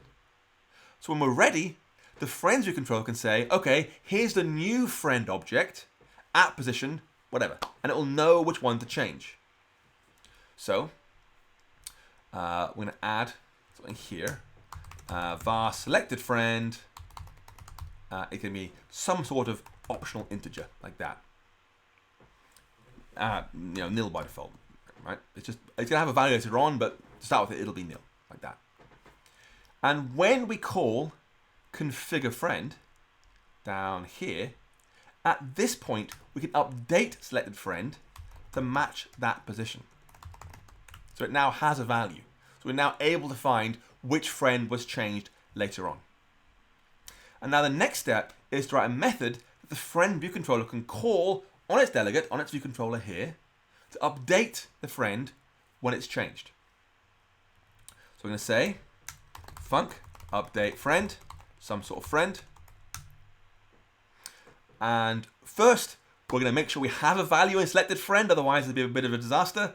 We'll say guard let selected friend equals selected friend, else return, just bail out. For some reason, we got here somehow without a valid value in there. Shouldn't be possible, but you never know. We're going to say immediately friends selected friend equals friend. Take the item in the array that we're editing and replace it with the new version of that item, whatever that happens to be. And save the data. And more importantly, reload table view dot reload the data, because it's changed somehow. The name's changed, something like that, right? Whatever's changed, some sort of thing has changed in the table, the name or the time zone, whatever. And now in our friend view controller, we can call that method when we're ready. So as we are ready, Manuel, possibly, it's live streaming. All sorts of things happen during live streaming. In here, I'm going to rely on view will disappear. So when our friend view controller is going to go away, at that point, we should update the parent and say, here's the latest data. You could add a save button. iOS doesn't really go in for save buttons. We prefer sort of immediate automatic sort of save, much nicer. So I'll first say super.view will disappear, animated, and then delegate update friend. Pass back the friend we had before. And now I'm going to press Command R, see what common mistakes I made, if any. Question from Nico, why not reload a single cell? We could do. We absolutely could do. As you'll see, there isn't time for it. We're going to run out of time imminently. If you take this project further, you'll realize updating single cells you've got to do very, very carefully. What what we would have done if we had time for was showing times in here as well. As the clock ticks, all the cells should change as well. And if you happen to be in the wrong view controller when you change those cells, you can get a mismatch between your data and your table view. Be really, really careful. So the simplest way in this approach is just to reload the whole thing. But yes, I would agree, doing one single cell at a time is ideal. Anyway, I have a new friend here. I'm going to name my friend. I'm going to get rid of the keyboard and use my real keyboard instead. It's much easier. I'm going to use the name Mark, which is entirely random, honest. I've got no idea what time zone Mark's in. I'm going to say he's actually in one of these hideous Indiana places. You're in this city here, one of the 6 different Indiana time zones. Now, Mark, you better get your bags packed. Anyway, he's in that time zone there. So I've chosen a time zone. I've given the friend a name. When I go back, boom, America, Mark, America, Indiana, Vive, or Vive, how you pronounce it. Anyway, so it has worked correctly. It's now posting things back to the main screen, which is really, really nice. Did I? Oh, I did. You're right. Good catch, Andy. Well done. And view will disappear, not disappear. My mistake. Thank you very much, Andy. Anyway, so this actually works now, posting data back and forward correctly. It's not ideal yet. The point of the app is that on this screen we're looking at, wherever it was here, you would see the time zone for Mark. What is the time where he lives, as opposed to just where he lives, which we kind of know. And we can fix that really easily. Now it's all working correctly. Back in the view controller at Swift, we have in cell 4 row at here. We are just printing out the identifier directly. What we want to do is format that somehow. So we're going to make a new date formatter. And before Manuel says, yes, this does mean it'll make a new date formatter for every cell. You want to reuse that somehow, that's fine. But for now, it's perfectly fine. Let date formatter equals a new date formatter. Date formatter.timezone equals our friend's time zone. So you use whatever their time zone is rather than our own time zone. And for time style, there are a number of options here. The one that works best is short. This gives me the absolute minimum required information, just hours and minutes effectively. And that, with all that, we can now say, give our detailed text level text, the text date formatter dot string from date. And that should, let's find out, should work. Boom. Okay. So Mark is now showing us 2:20, and my new friend, which is my current time zone, is 7:20. I'm going to go here and add a friend. I'm going to add my friend Florent, who lives in France. Not Florentine, you silly autocorrect. It lives in France, so I'll go down to Europe / Paris and go back, and boom. Yes, so 7:20 for me, 8:20 for Florent. So it all works very, very nicely. Whew. Okay, wow, it's taken an hour and 20 minutes almost, subtracting a bit of time for explanation at the beginning, to get to this point of an app that kind of works. This is an app that's feasible. And there's so much more we could do with this. Like I say, you want to be able to set a reference time in here, saying, instead of showing the current time, say set 10 a.m. What time is it for Mark when it's 10 a.m. for me? So you can plan meetings more easily and similar. But that's for another day, perhaps. At this point, finally, we have an app that kind of works. We can look at how we can convert this thing over to use coordinators. And it's actually a surprisingly easy process to do. And it's a wonderfully clean pattern. If you look at the previous Swift on Sundays, like last week's, we went through and slimmed down our view controllers so that a lot of the work was done elsewhere. Because I personally believe view controllers should be short. Under 100 lines, ideally. Under 50 would be perfect. But short view controllers, which means getting things like table data sources out of there. If you want to see that, go and check last week's. I'm not going to do that here. Instead, I want to do the coordinators. And coordinators are another brilliant thing for slimming down view controllers. They were introduced by Suresh Kanlu, one of my all-time favorite iOS speakers. He's got some great blog posts about it at his blog, kanlu.com, and he tweets also, I think it's at Kanlu. And the idea is you get navigation out of your view controllers and put it somewhere else. If we look at our code in our view controller, we have did select row at course configure here, which goes down to here. So this thing, this whole guard let VC, make a view controller, configure the view controller, present the view controller. What's happening is our view controller class here, view controller Swift, has to know about, create, configure, and display the friend view controller, which it couldn't care less about. It's not really attached to Ven view controller. It's not the same view controller, not related view controller. It's a different view controller. And we want real isolation. And that's where coordinators come in. They let you pull apart your project so your view controllers stand alone, independently, without talking to other view controllers. And even better, this line here comes out of the view controller. So what's happening here, in the words of Surush, this child view controller, our view controller right here, is reaching up to its parent and telling it what to do. Hey parent, please push this. And that's rude. It's not a good way of handling dependencies. You've got this multi-directional dependencies happening here, which isn't ideal. With coordinators, we can yank most of that code out into a coordinator. So a separate object handles the flow between our view controllers. And it means you can change your mind in one central place. I want to do A/B testing. I want to handle iPhones or iPads, whatever you want to, separately in its own coordinator class rather than your view controllers. You can mix around your view controllers freely. They're beautifully encapsulated. There's no more mingling and mixing and matching and so forth. It's all very flexible. And of course, benefit, you get much shorter view controllers. Again, see last week for all the real tricks. This one's just about coordinators. Whew. Okay, so it's already 7:25 here. I'm going to get through this as fast as I possibly can. I'll press Command N to make a new Swift file called coordinator.swift. This will define a protocol for coordinators. What should a coordinator look like in order to work in our app? So we're going to say delete foundation and use UIKit instead.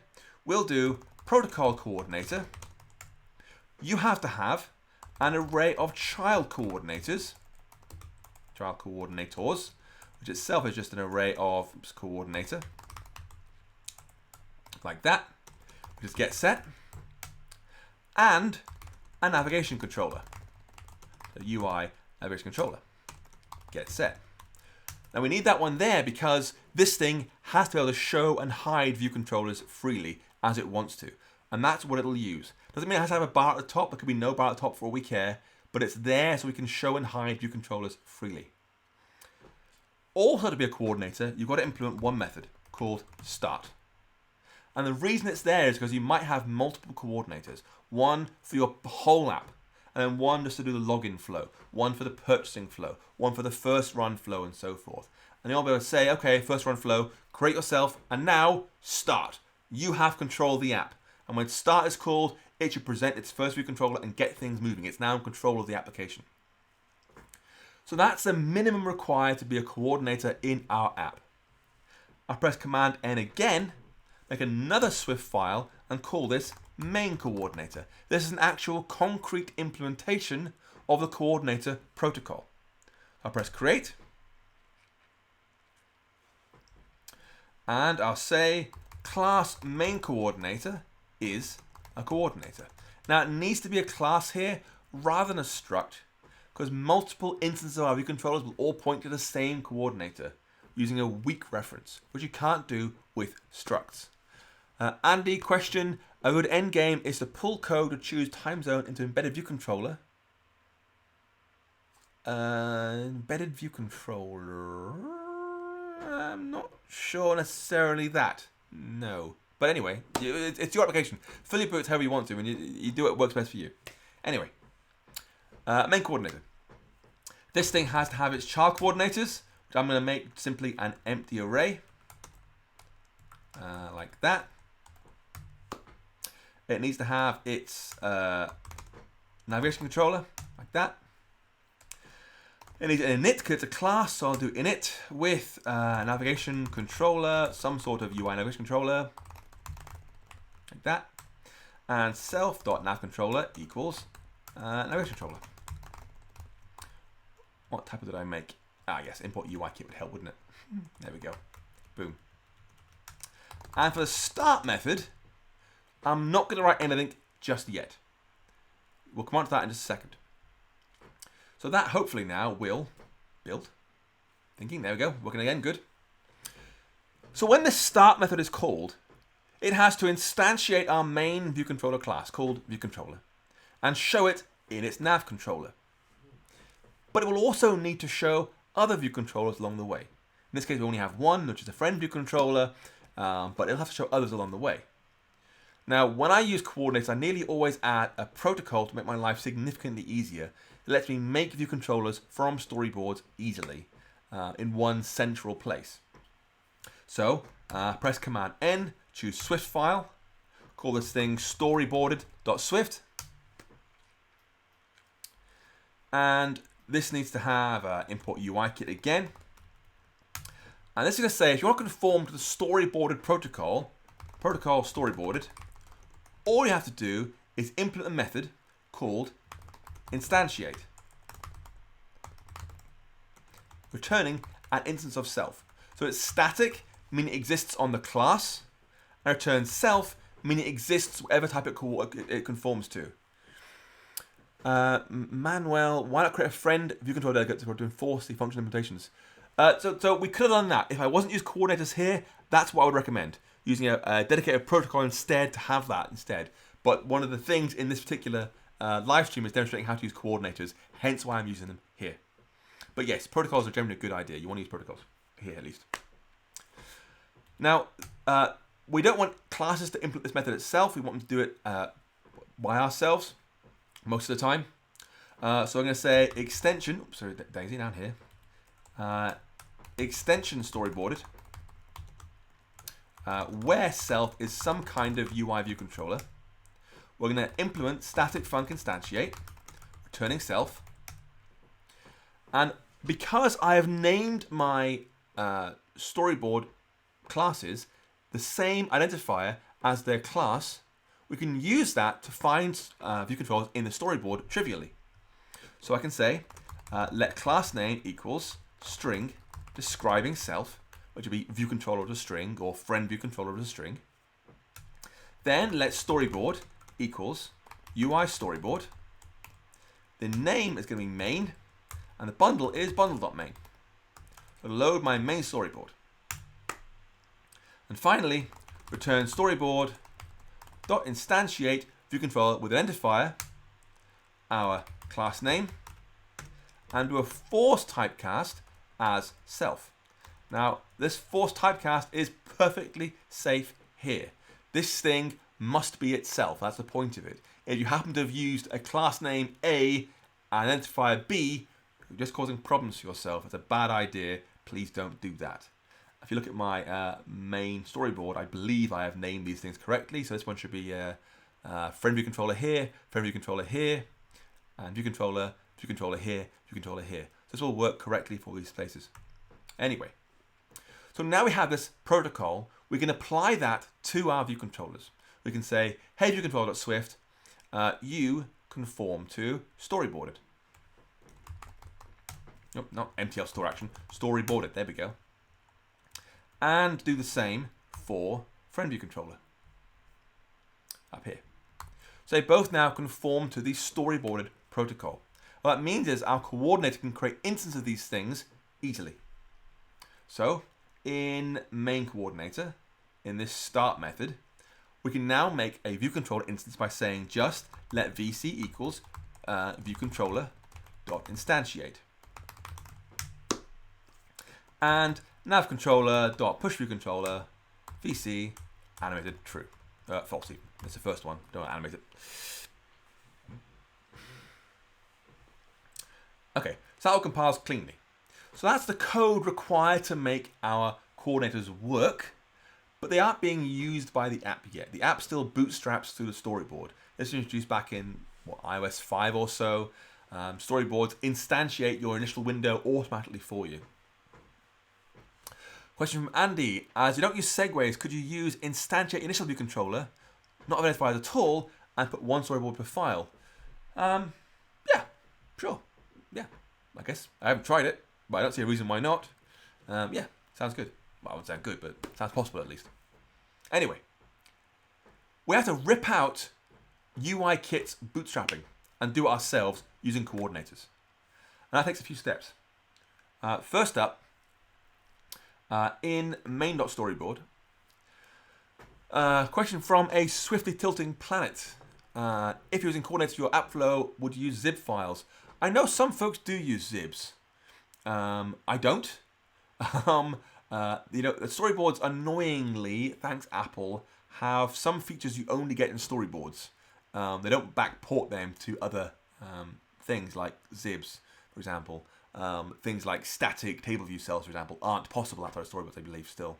Which is very annoying. Thanks Apple. Anyway.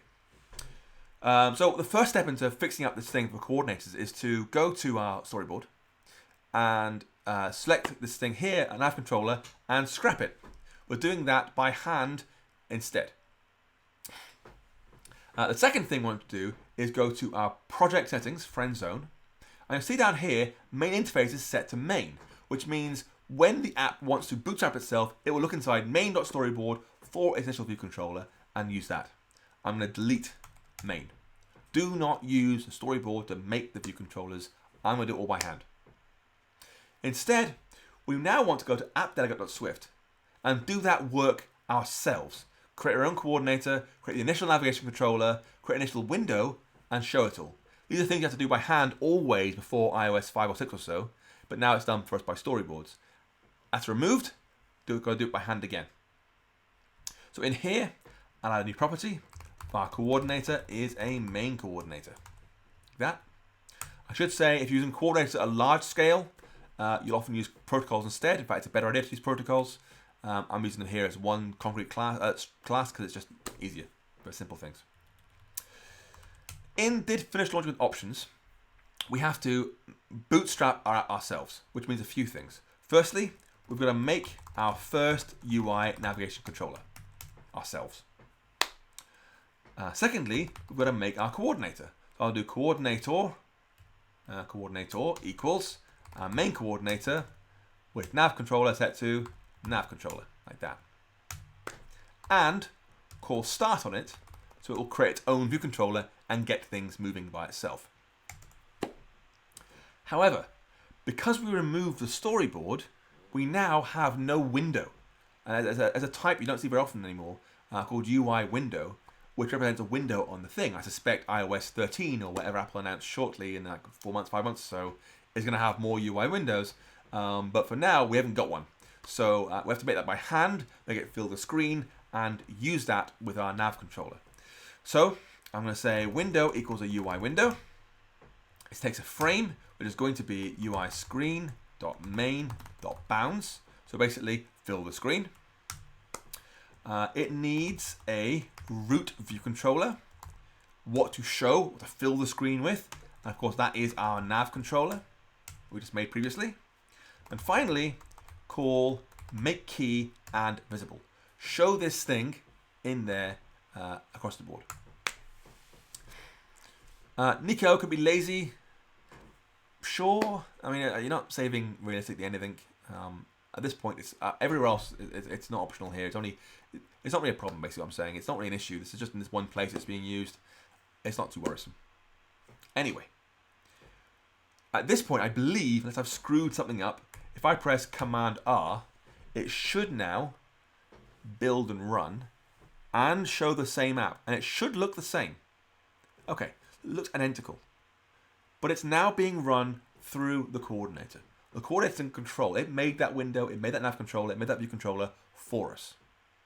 However, the navigation, tapping from mark into the detail screen, this is still being done by the view controller. And of course, this is where coordinators become useful. We want to be able to say, hey, coordinator, you figure out the right thing to do now. That's the magic of it.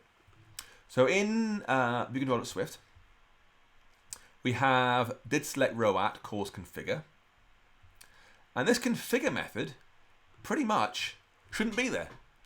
We just want to say, hey coordinator, please configure this friend somehow. We don't care, and this view controller doesn't care, what that actually means. It might mean, oh, I'm on an iPad, show popover, or show it on the right-hand side of a split view controller, or I'm in A/B test, show an alert, or whatever. We don't really care what it means. It's down to the coordinator to decide what that thing means. And so, we want to make sure that all the classes, all our view controllers that refer to the coordinator have a property that can say, hey coordinator, this has happened. Or hey coordinator, I finished. And it will do the right thing. So, in our view controller, I'm going to say weakvar coordinator is a main coordinator, optional. Now, it's always going to be there realistically. It has to be there for the thing to work, but optional is nice and safe. And that thing in here can also go into our other view controller, friend view controller. Boom. Like that. So they both have a way to talk to their coordinator. Now, in main coordinator's start method, we make our first view controller. At this point, we also want to say vc.coordinator equals self. Tell this view controller how it can talk back to us when something interesting has happened. Pass that reference back in there. So, back to view controller at Swift.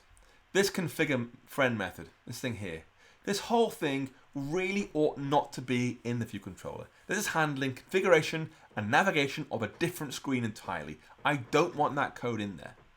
So I'm going to Command X that code, cut it to my clipboard, get rid of the little space it made, and then I'm going to go to my main coordinator and paste it in here instead.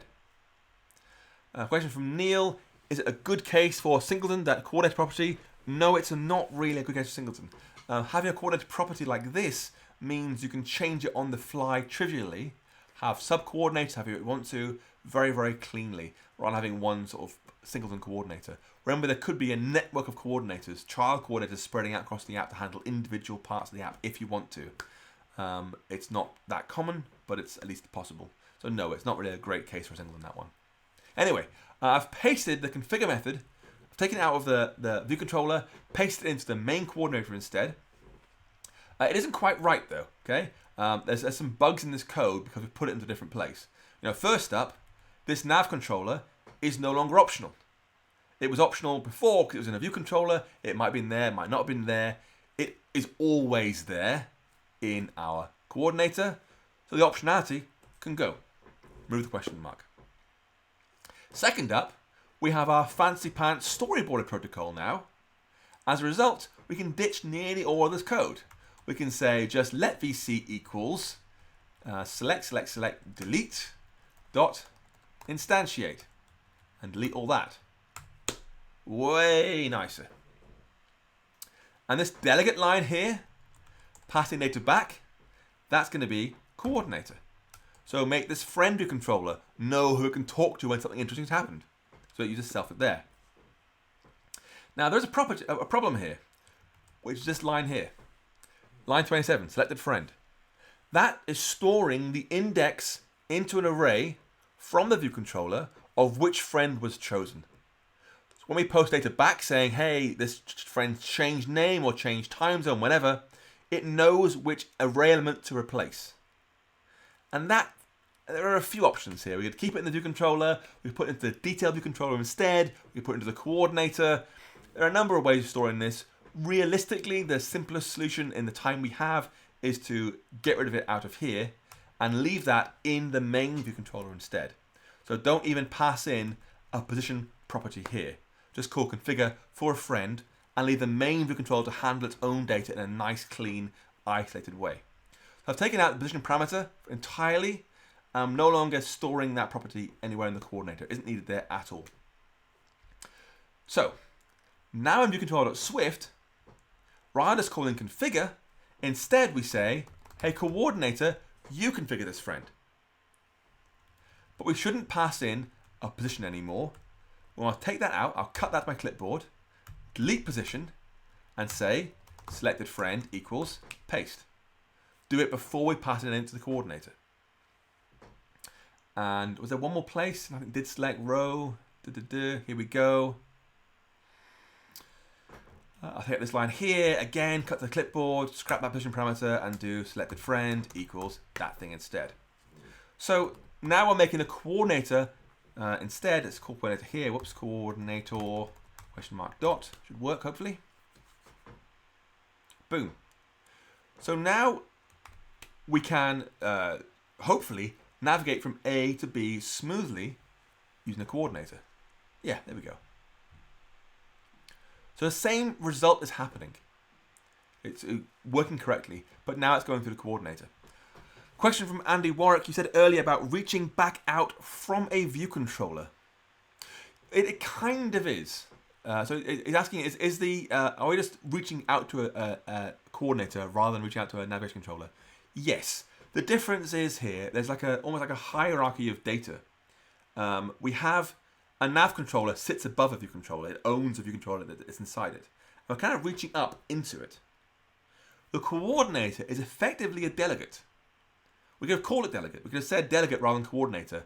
And it's the same thing. Hey delegate, something's happened. Like on table views, did select row at.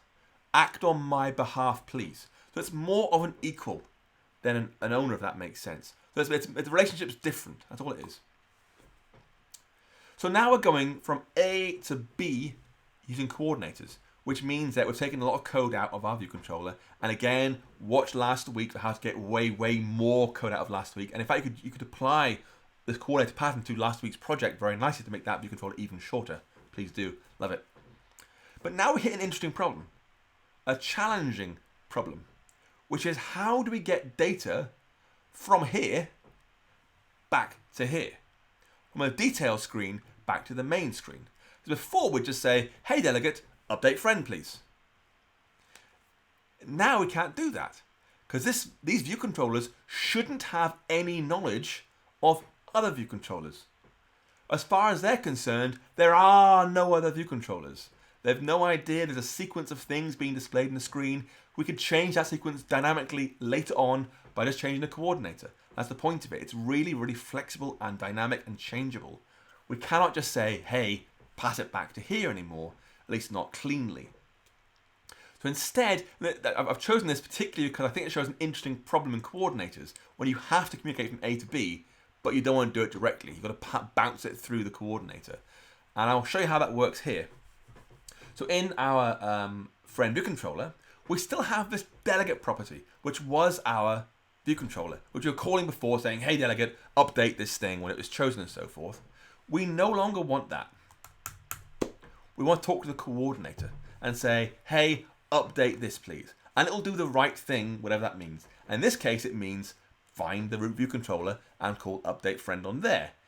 But elsewhere, it might be different. It might say, oh, it's a split view controller, update the left-hand one or something else. We don't really know. It depends on how the coordinator wants to behave. And that's the magic of these things. Friend view controller doesn't have to know about all possible layouts of our view controllers. That's handled by whichever coordinator is active right now. It's a much cleaner way of working. Anyway, I'm going to go ahead and remove the delegate from there. Then let's look for update friend, which was, where's that? Here we go. So we're calling delegate update friend. We're instead going to call coordinator update friend. Do the right thing inside the coordinator. And the coordinator at this point knows in this layout, the root view controller was our friend view controller, our original view controller, sorry, and the new view controller was a friend view controller. I'll say that again. The coordinator knows the root view controller was our view controller.swift file, and this current one was a friend view controller. But of course, again, iPad might be left and right, or page view control, or who knows what. Depends on the coordinator is active. So we're going to call update friend on our coordinator in main coordinator here. So I'll say func update friend, and all we're going to do is find our root view controller, make sure it's the right type, and call the method on there instead. Basically relaying the message indirectly, because again, it might vary in different layouts. So I'll say guard let vc equals nav controller dot view controllers dot first, our top view controller, as our view controller class, else return. Something's happened. Now in theory this shouldn't happen, but there's no harm being safe here. If that works, we can now say vc.update update with friend to pass things back and forward correctly. That should work. So it's relaying the message. Now again, the point of this is we can change coordinators on the fly. There's a property in our view controller here. We could say this is now an iPad coordinator or an A/B test group 2 coordinator. It will behave differently. And friend view controller doesn't have to know anything about that. It just says, hey, update a friend, please. Or this has happened, or whatever. I finished my work. You figure it out. And the coordinator owns all the navigation flow. So in theory, if I press Command R, as I've made some common mistakes, I can go to Mark here. I'm going to change Mark, and I'm going to say it's now Chris Apps, and then press back. Boom. It goes back cleanly and smoothly. And again, we've got this wonderful isolation. No view controller knows about any other view controller. Again, for more advanced projects, you're unlikely to use a concrete type here, like main coordinator. You'll have something like login coordinator as a protocol that can talk things no matter what the coordinator is. So you can change coordinator freely to other kinds of coordinator on the fly. And actually have an article about this talking about using protocol composition to say a skippable and resultable and scoreable, whatever you want to, as multiple protocols in one. It's a very, very nice way of doing it. In this particular case, the coordinator methods are so simple, you could also use closures. And that's covered in the same article. It's on the hackingwithswift.com/articles. Whew, okay, we've gone way over time. That's like an hour and 48 minutes plus the intro. I would love to show you more. There's so much more we could do with this. You know, really, you want to have a button up here showing the current time. And we choose that. You can choose a reference time that shows a custom time in there rather than showing the current time and similar. But it's your project now. Go ahead and customize it all you want to. If you have questions about the project or about other things, now is your chance.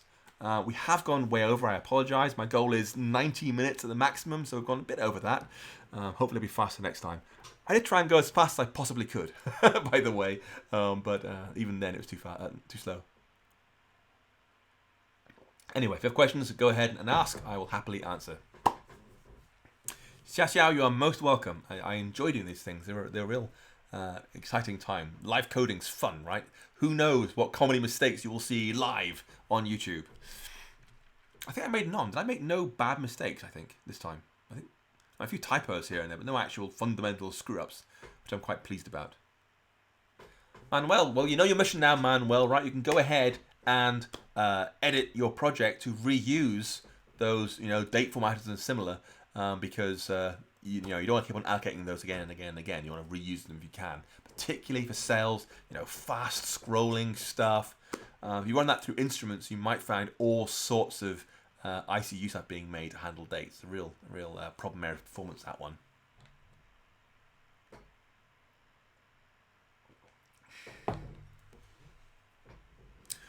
Robert, do I rehearse? Yes, I absolutely do rehearse them ahead of time. I go through it once beforehand just to make sure it's all sensible in my head. Otherwise, it'd be a disaster. It would be a real problem. Only because, I don't want to get to the point where I've typed something in and I'm like, oh, that was a bad idea, and then refactor. I'd rather show it vaguely, sensibly correct where I've refactored it ahead of time.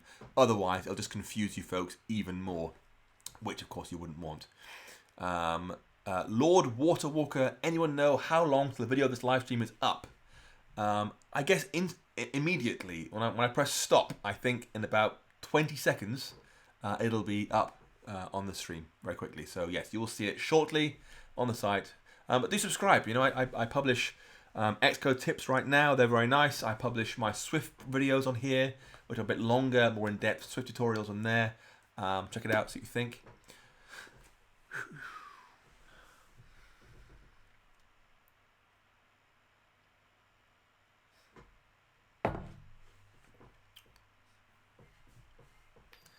Any questions, or am I done? I can go and relax for a while.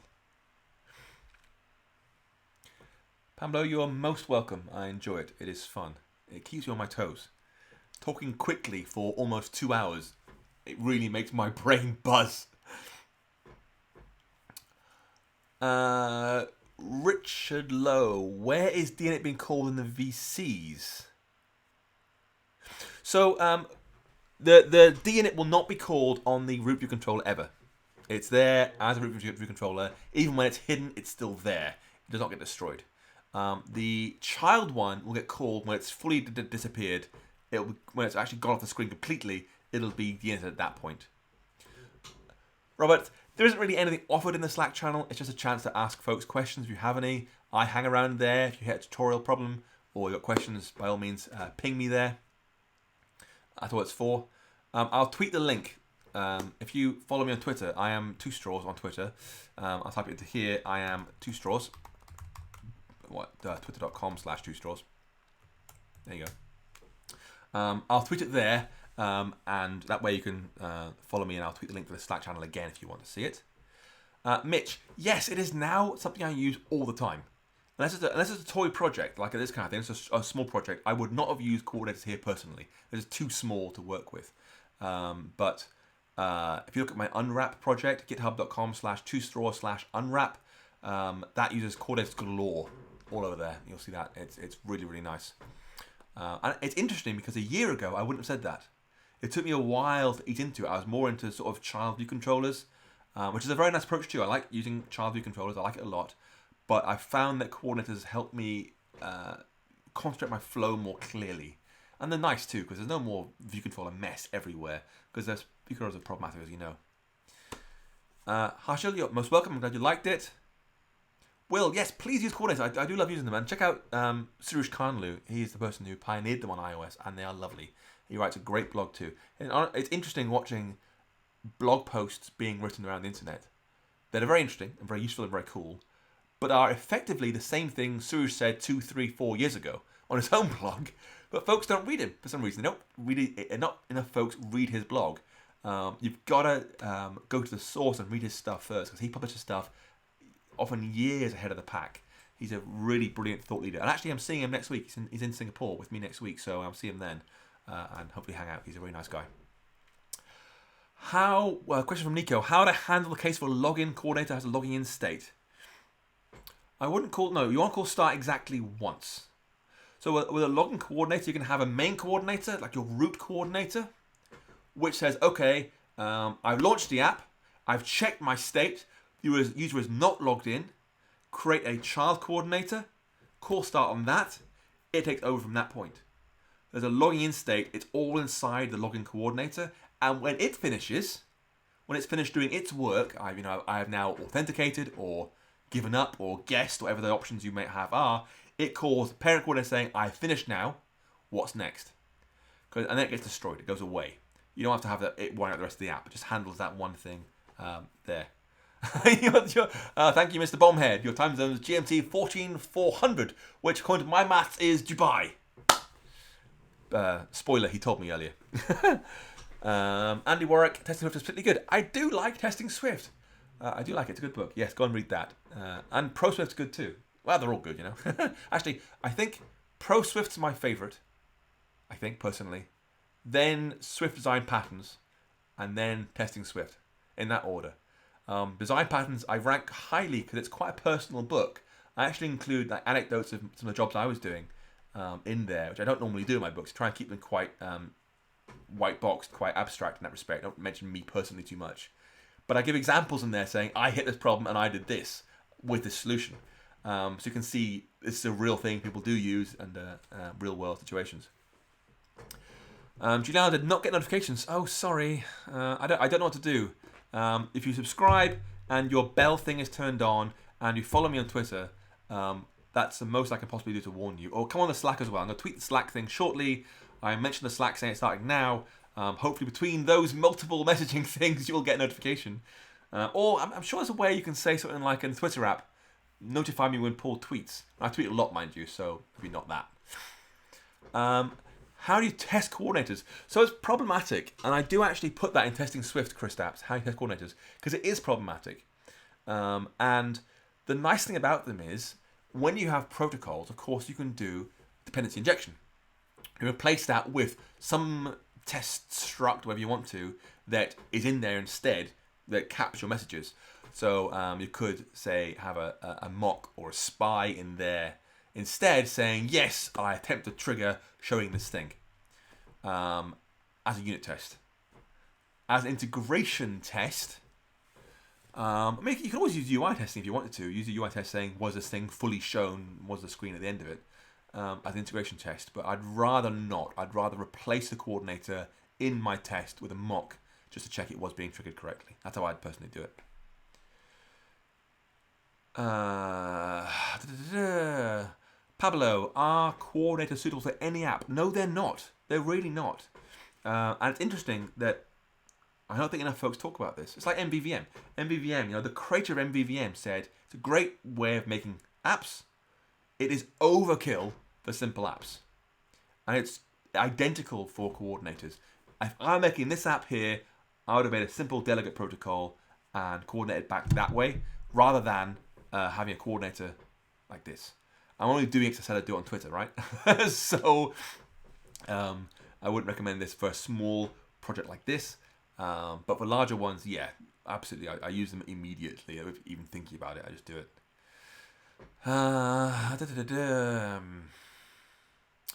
What do I recommend for mid/seniors with legacy Objective-C code? What I don't know from your message, Lord Waterwalker, is whether you are currently proficient in Objective-C. If you are not, I have a book called Objective-C for Swift developers, which is kind of what it says in the title. I teach you Objective-C in a quick and easy way, relating it back to Swift. So here's the thing in Swift, here's Objective-C, again and again and again. So you can kind of map your learning across quickly. The bigger problem you're going to face is that if you have Objective-C and Swift side by side, is being able to be good at both is very, very hard. Because you want to be able to write great code in Objective-C and then write great new code in Swift. And that's challenging because a lot of folks will write Swift code as if it were Objective-C code. And that's the worst kind of Swift. And I was absolutely guilty of that when I first started doing Swift. I just said, when you do Objective-C, this array definitely contains strings because it has to, because it just does. I know it does. The compiler at the time wasn't enforcing it, but we knew it did, so it was safe. And I did the same thing all the time in Swift. I would happily force unwrap everything. And after a year or so, I became sort of like ultimately Swifty. I would unwrap nothing, force unwrap nothing, sorry. I'd unwrap everything carefully. And now I'm more nuanced. I know this one is safe to force unwrap. It does not make sense not to force unwrap it and similar. So it's an evolution. For that particular case, though, Lord Waterwalker, you are looking for ProSwift. It's a book with like 6 hours of videos attached to it that walks you through real idiomatic, i.e. Swifty, Swift. How to write a natural Swift language code. Next question. Harshiel Patel. Am I planning to hold any meetings in New York? No. Yamayugi. Yamayugi. Sounds like a Yu-Gi-Oh! But anyway, Plus Ultra, I'm guessing. Anyway, you can download the zip if you want to.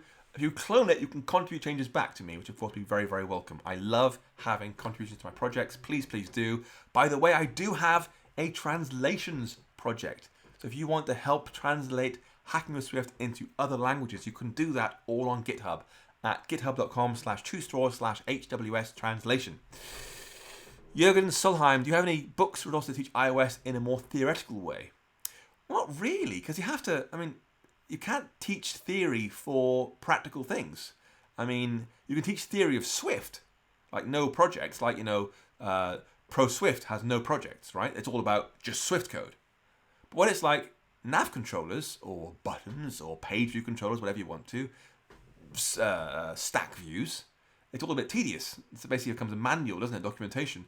You actually want to say, let's use this thing in practice because it helps you remember exactly what it's trying to do. Yatin Mangani, have you worked in a company? Yes, I have. I've worked in a company. I've worked for a number of companies. We had clients all over the world. And it was fun. I enjoyed working with clients. I worked with UBS. I've worked with Apple. I've worked with Verizon. I've worked with Autodesk. I've worked with Fender, with Tesco. One of my favourites, to be fair, was Peppa Pig, a UK cartoon which my littlest child loves. Anyway, I got to help them make iPad Peppa Pig, which was great fun. Anyway.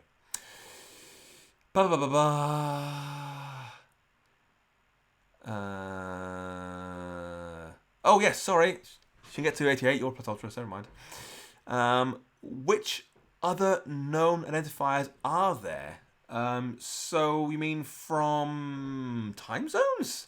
I I think that's all of them. I think we literally used the system's big dump of them all, as opposed to just like plucking out careful ones. We used them all. So that should be all of them right there. That should get to 88 plus ultra. Yes, please. This project is now yours. Upload to GitHub, do whatever you want. If you would be so kind as to link back to my site, that'd be helpful. Be very kind of you. It's not required. It's your code now, but it'd be very nice of you. So the reference manual thing's still going on. It is basically developer.apple.com. That's what it's there for. It serves as a reference guide to UIKit. Now, if you want to have a cookbook style of stuff, how do I do this? How do I do that with stack views or nav controllers and so forth? That is what my knowledge base is for. So if you go to hackingwithswift.com/example-code, you'll come to the Swift knowledge base. You can choose, I think, UIKit there, and you will see lots of UIKit code snippets, like hundreds of them, all there to read through. Benjamin, I tried using coordinators as an app with nav controllers and moved to a tab bar controller.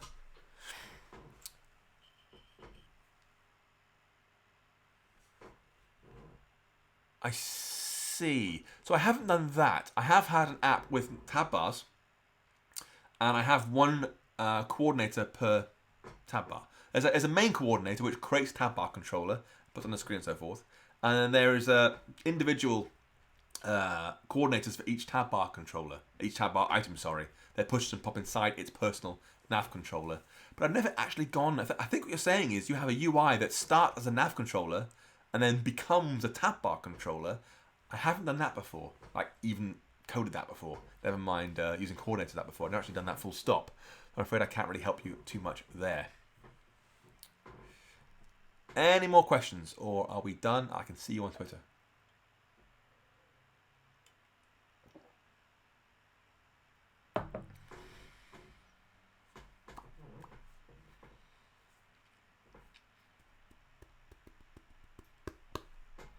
There's a slight lag with the chat, but it looks pretty quiet. I'm going to assume you are all happy, more or less. Anyway, you know where to find me. I'm on Twitter. I'm on the Slack. I will tweet the Slack link shortly as a reminder. By all means, ask questions on the Slack. Email me. I'm paul@hackingwithswift.com. You can tweet me at 2straws. I don't really mind how you talk to me. I'm open for questions freely, particularly about coordinators. Who's my favourite developer? I haven't got favourite developers. That'd be taking sides. I've got a number of favourite developers. I think underappreciated favourite developer is Erica Sadun. Erica would never say this herself. She would never ever say this herself. But she's the closest we have to a thought leader in Swift. And then that's not an insult. I mean, in a nice way. You know, she has written more Swift evolution proposals than anybody else, including all of the Swift core team who work at Apple.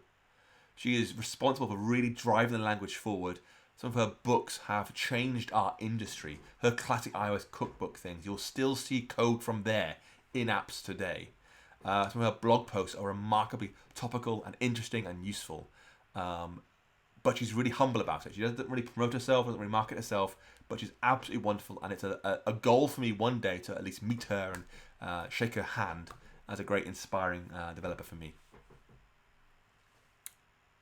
Okay, brilliant. Thank you very much. By all means, follow me on Twitter, tweet me on Twitter, get me on Slack, email me. I'd love to hear from you. Subscribe to the channel, of course.